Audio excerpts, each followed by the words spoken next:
Sanibonani, molweni ndanamkela kwesithiwa ngesiXhosa.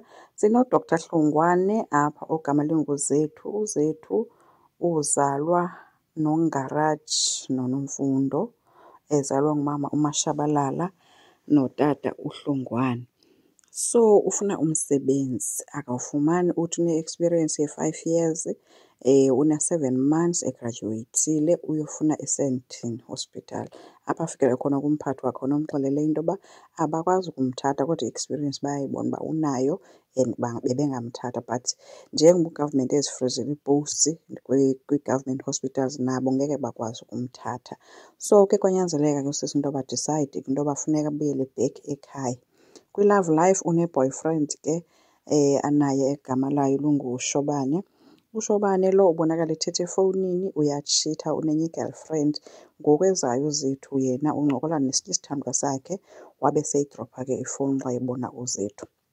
uZethu ufike wamxelela ke into yoba no, decide into yoba makabuyele emakhaya because apha akathathwanga. uShobane uthi ke makangagoduki because yena uzokwazi ukumnakekela. uShobane ubonakala ke naye engudokotela ke because unxibe into emhlophe nezinto ezingaphantsi apha eziblue zasemsebenzini.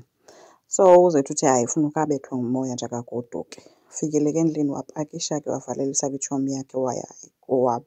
Kowabo ufike ehamba ngemoto ke evuyelwa bethunana kumnandi, babona ugqirha. Futhi nje kwa oomakhelwane bakrobile baphethe iifowuni, uyafotwa. Kumnandi nje tatakho uyaphuma ke egijime entombini yakhe yomhage esithi nje yeyi, aba makhelwane ebagxotha uba mabangene endlini bazincukuthe gqithi bona bazobona umntanakhe. But uZethu ebengahoyanga loo nto, ebebukela nje uba abantu bemhoyile. Ubaphathela ukutya ke nomamakhe ke bevuya kumamakhe ke nguMashabalala. Ufikile yena evuya ke ezothutha igrosari kusiwa endlini, kumnandi kunje. But yena ngaphakathi kubuhlungu because uyazazi uba akaphangeli and akazi uzobaxelela kanjani.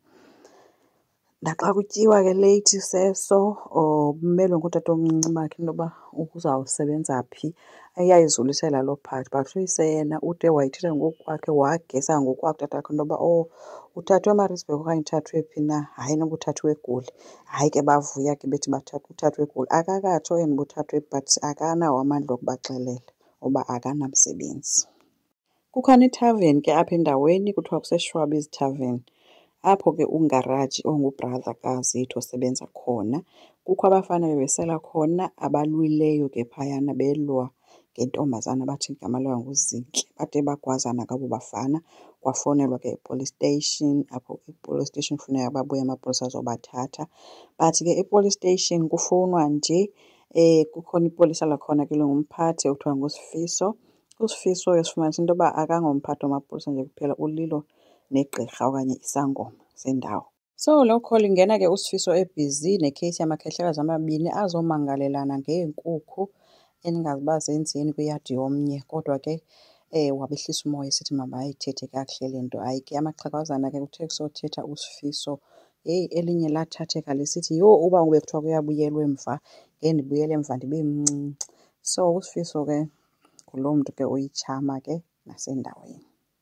So xa ifika ke ethaveni, ithaveni umnikazi wayo nguMadlala. Ufika sengxothisa uMadlala oyi-owner ngoba aba bantwana bakwazineyo phaa ngabantwana besikolo, uthengisela abantwana besikolo utywala. Wamxelela uba ke if uyaqhubeka ndizayithatha ke le layisensi yakho, wena uvalwe le ndawo yakho. uZethu ke udicayida uthatha iwalk ke xa eqhubeka esehla ubona ngasemlanjeni abantu abagqweleyo kanti zintombi, kuyaculwa kuyahlolwa.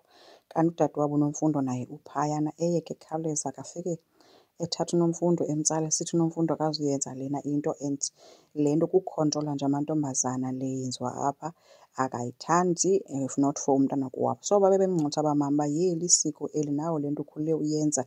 Wathi kukuxhatshazwa nje kwabantu ayikho le nto, inoba ke kuba engugqirha ayikho nto ayifundileyo ayaziyo ngento yokuhlolwa.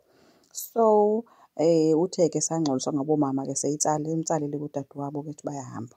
Kwafika ke uSifiso ebeyozikhelela amayeza, wavala ingxwabangxwaba, wabesesiza xa efikayo abesebuza into yoba uyenzelani. Uyeva uba abamama bayamngxolisa makayeke uyenza le nto. Uyabona into uba iyunivesithi imtshintshile, imenze walibala ngamasiko wakhe, kanti naye le nto ukhule eyenza. Abesesithi komnye ke hayi, into endiyaziyo udadewethu akazuyenza le nto lena. Hayi uSifiso ke azame ke utsala uNomfundo. Uthe xa ethi uyamtsala uZethu wabevele wamphusha ebamba uSifiso apha esifubeni esithi akanaxesha lezi zinto zakhe. Cabanga unyatsa kwaloo nto yoba esisangoma. So khange akwazi ke guys uSifiso ukuphinde athethe because uthe xa emxhaya wamxhaya ngokumbamba esifubeni. Kwavele kwakhona nje intlantsi eyenzekileyo wajema ke uSifiso noZethu wajema bobayi-two bayiloo nto nje ijongeneyo. So asazi ke ngoku ikhona into ezawuqala phakathi kwabo bobayi-two. Enkosi, ngicela siqhubeke, subscribe, silike, singakhomenta futhi. Bye.